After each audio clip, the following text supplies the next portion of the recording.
अस्सलाम वालेकुम नाज़रीन, कड़वे सच के साथ आसिम चुटाई हाजिर खिदमत है। आपको पता है कि हर साल 14 अगस्त के मौके पर हमारे बहुत बड़े बड़े दानिश्वर जो है जो टेलीविजन चैनल्स पर बैठे हैं, वो ये बहस शुरू कर देते हैं कि आखिर पाकिस्तान तरक्की क्यों नहीं कर सका।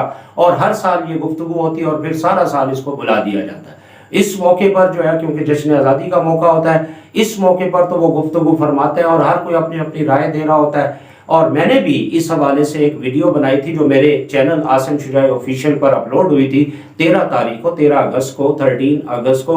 तो वो भी आप जरा देख लीजिएगा। उसमें मैंने भी कुछ पॉइंट्स जो है वो रेज किए थे और बताने की कोशिश की थी कि पाकिस्तान की क्या प्रॉब्लम शुरू से, यानी 1947 से जो रहे हैं और आज तक जो वो उनमें घिरा हुआ है पाकिस्तान, उस वजह से तरक्की नहीं कर सका।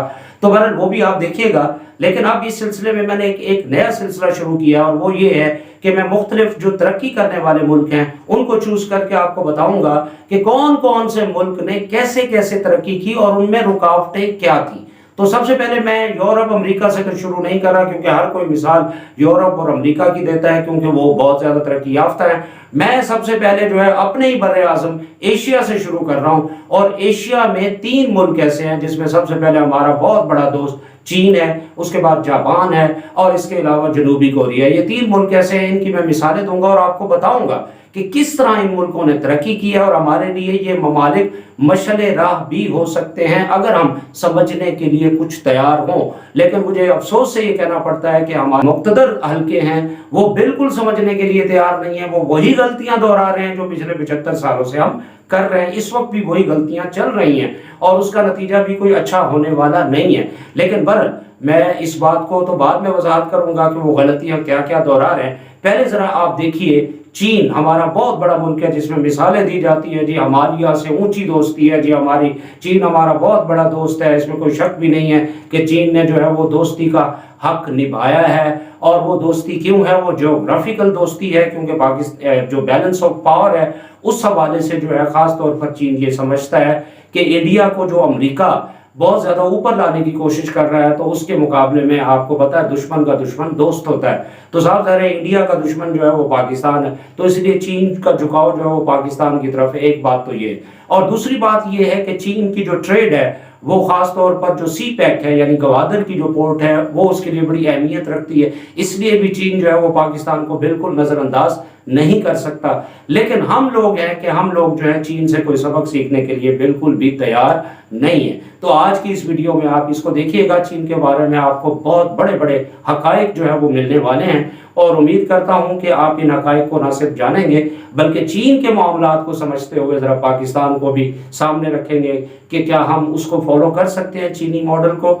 और भी बहुत से मॉडल्स हैं दुनिया में जिसके हवाले से बात हो। तो इससे पहले कि मैं बात आगे बढ़ाऊं तो वही बात आपको पता ही है, आसिम शुजाई ऑफिशियल मेरा चैनल है और इसको आप ज़रूर सब्सक्राइब भी कीजिए। और अगर आपको मेरी ये बातें पसंद आती हैं, अच्छी लगती हैं और आप समझते हैं कि वाकई मैं कोई सही बात कर रहा हूँ, तो इसको प्रोमोट करने में आप जो है वो मेरा ज़रूर साथ दें। इसको कमेंट करें, लाइक करें, ताकि हमें पता चले कि वाकई आपके फीडबैक से ही हमें पता चलता है कि किस तरह से हम जो है वो वाकई ये हम बात सही कर रहे हैं या नहीं कर रहे। तो सबसे पहली बात ये है कि चीन जो है वो दुनिया की कदीम तरीन तहजीबों में से एक है और ख़ुद हम भी उस कदीम तरीन तहजीब में हम भी शामिल हैं। वादी सिंध की जो तहजीब है, और आपको पता है इंडस वैली सिविलाइजेशन, दुनिया की जो इब्तदाई जो तहजीबें हैं उसमें सबसे पहले इराक में जो है बाबली तहजीब भी है और नैनवा की तहजीब है। इसी तरह से हमारी जो है वो वादी सिंध की तहजीब कदीम है। इसी तरह चीन की जो है वो आपको पता है कि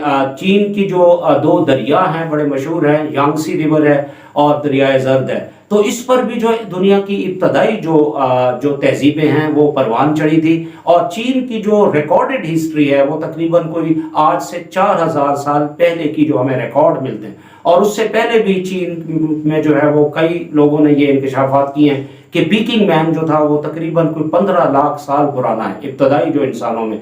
ये भी बात चीन के बारे में आती है। और इसके अलावा चीन जो है उसने दुनिया की जो इब्तदाई इजादात हैं, बड़ी बड़ी इजादात, वो भी सेहरा जो है वो चीन के सर है। मसलन उसमें सबसे पहले नंबरिंग सिस्टम जो है वो चाइना की इजाद है। इसी तरह से कागज़ का इस्तेमाल पहले चाइना में हुआ। इसी तरह से बारूद का इस्तेमाल जो है सबसे पहले चाइना में हुआ। इसी तरह से आपकी जो काउंटिंग मशीन है اور بہت سی جو چھپائی خاص طور پر جو پرنٹنگ ہے اس کا بھی آغاز سب سے پہلے چین میں ہو. اس لیے چین کو شروع سے ہی بہت زیادہ سبقت رہی، لیکن پھر چین جو ہے وہ بہت سے مسائل میں بھی گھرا، اور ایسے مسائل میں گھرا کہ اس کے لیے تقریباً جو ہے وہ ترقی کا خواب دیکھنا ناممکن ہو چکا تھا. تو وہ میں ساری باتیں آپ کو اس ویڈیو میں بتانے والا ہوں. تو سب سے پہلے تو میں ذرا آپ کو چین کی جو ابتدائی تہذیبیں ہیں، اور خاص طور پر ابتدائی تہذیب سے جو سلطنتیں قائم ہوئی چائنا میں، ان کا ایک مختصر سا تعارف بتاؤں گا تاکہ آپ کو پتہ چلے کہ چین کہاں سے کیسے کیسے یہاں تک آج تک پہنچا ہے. تو سب سے پہلے جو ہے سیاہ کی تہذیب ہے، اور یہ جو ہے تقریباً جو ہے 2100 سے 1600 بی سی کا اس کا دور ہے. دوسرا شینگ ڈائنسٹی ہے. یہ ڈائنسٹیز ہے، یعنی جو خاندانی حکمران ہیں وہ گزرے ہیں. تو اس میں شینگ ڈائنسٹی جو وہ 1600 سے 1046 بی سی میں آتی ہے. اسی طرح زو جو ہے وہ 1046 سے 221 بی سی میں. یہ اینشنٹ چائنا یعنی قدیمی چائنا کے. اس کے بعد امپیریل چائنا یعنی چین نے جو ہے امپیریلزم کی شکل اختیار کر لی. تو اس میں سب سے پہلے چین کی ڈائنسٹی ہے، یہ 221 سے 206 بی سی میں آتی ہے. اس کے بعد ہن ڈائنسٹی جو ہے وہ 206 سے 220 اے ڈی تک پہنچتی ہے. پھر اس کے بعد وی، جن اور ناردرن اینڈ سدرن جو ڈائنسٹیز ہیں یہ تقریباً کوئی 220 سے 581 اے ڈی میں آتی ہیں. پھر اس کے بعد سوئی کی ڈائنسٹی جو ہے وہ 581 سے 618 تک آتی ہے. پھر اس کے بعد ٹینگ جو ہے وہ 618 سے 907 اے ڈی تک، اور پھر سن کی 907 سے 1279 تک. پھر اس کے بعد یوان آتا ہے 1271 سے 1368 تک، اور پھر منگ ڈائنسٹی ہے 1368 سے 1644، اور پھر چنگ کی ڈائنسٹی آتی ہے وہ 1644 سے 1912. اس کے بعد سے یعنی چنگ ڈائنسٹی کے بعد جو ہے وہ ریپبلک آف چائنا کا جو آغاز ہے وہ تقریباً 1912 میں، یعنی ROC اسے کہتے ہیں ریپبلک آف چائنا. یہ سن 1912 عیسوی میں سے لے کر 1949 تک ہوئی. اور اس کے بعد ماڈرن چائنا آتا ہے. تو ماڈرن چائنا میں پیپلز ریپبلک آف چائنا، یعنی پہلے ریپبلک آف چائنا تھی اور پھر وہ پیپلز ریپبلک آف چائنا جو ہے وہ 1949 میں جو ریولوشن ہوا تھا، یعنی انقلاب ہوا تھا چین میں ماؤ زیدونگ کی قیادت میں. تو اس کے بعد جو ہے وہ ماؤ زیدونگ نے یہ اعلان کیا تھا کہ آج سے چین کا نام جو ہے وہ پیپلز ریپبلک آف چائنا یعنی عوامی جمہوریہ چین رکھا گیا. اس کا نام پہلے ریپبلک آف چائنا تھی، اور یہ ریپبلک آف چائنا جو ہے یہ کہاں چلی گئی؟ ویتنام میں.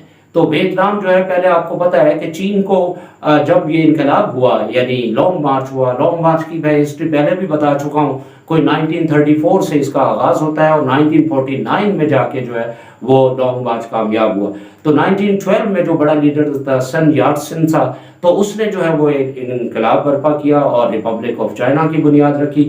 اور اس کے بعد جو ہے پھر نیشنلسٹ جو ہے چیانگ کائی شیک جو ہے وہ آیا، اس نے ریپبلک آف چائنا کو آگے بڑھانے کی کوشش کی. لیکن نیشنلسٹ اور پھر جو کمیونسٹ تھے، کیونکہ ماؤ زیدونگ جو ہے وہ کمیونسٹ پارٹی آف چائنا کا جو لیڈر تھا، تو ان کی آپس میں اختلافات ہوئے، اور خاص طور پر بہت سے جو ممالک ہیں انہوں نے بھی چین پر قبضہ کر رکھا تھا. آپ یہ ذرا یہ بات دیکھیے کہ یہ جو 1644 سے 1912 تک کا جو دور ہے، اس میں اس کے بعد چنگ ڈائنسٹی کا جو اختتام ہوا تو چین پر بہت سے ملکوں نے قبضہ کر رکھا تھا. اس کو کہتے ہیں ملٹی کولونیل سسٹم، یعنی چین جو ہے وہ ملٹی کولونیل سسٹم کا شکار رہا. اور ہمارے اوپر تو صرف ایک انگلینڈ نے قبضہ کیا تھا، اور سنیے چین کے اوپر کتنے ملکوں نے قبضہ کر رکھا تھا. اس میں جاپان شامل ہے، اس میں رشیا شامل ہے، اس میں انگلینڈ ہے، اس میں فرانس ہے، اس میں پرتگال ہے. کتنے ملکوں نے قبضہ کر رکھا تھا. یہ ہے چین. آپ دیکھیں، اور چین کی کیا حالت کر دی تھی اس دوران میں آپ تصور بھی نہیں کر سکتے. آپ اس کی ایک میں مثال آپ کو بتاتا ہوں. 1840 میں 1840 میں پہلی اوپیم وار ہوئی ہے، جنگ افیون جسے کہتے ہیں.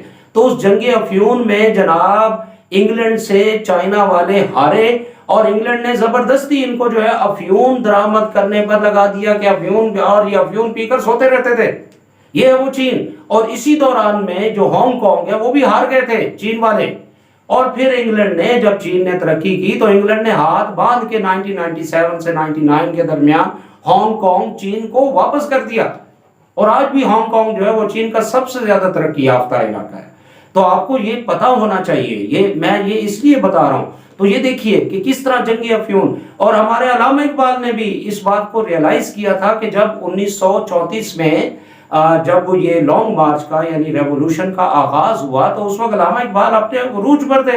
تو علامہ اقبال نے بھی ایک شعر میں ان کو بیان کیا کہ ہمالہ کے چشمے ابلنے لگے، گراں خواب چینی سنبھلنے لگے.